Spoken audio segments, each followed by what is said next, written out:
ეროვნულ საფეხბურთო ჩემპიონატში მე-17 ტურის მატჩები გაიმართება. ორი თამაში შუქურა გურია და კოლხეთი ბათუმის დინამო ხვალ ჩატარდება. კვირას კი 6 შეხვედრა შედგება.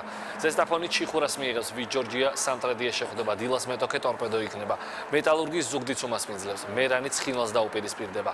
პოლისი სიონისა და ჩემპიონატის ლიდერის დინამო თბილისის მატჩი 1 მარტს მესხის სახელობის სტადიონზე 15 საათზე დაიწყება. სიონო დინამოს შეხვედრის რეპორტაჟს საზოგადოებრივი მაუწყებლის მეორე არხი შემოგთავაზებთ.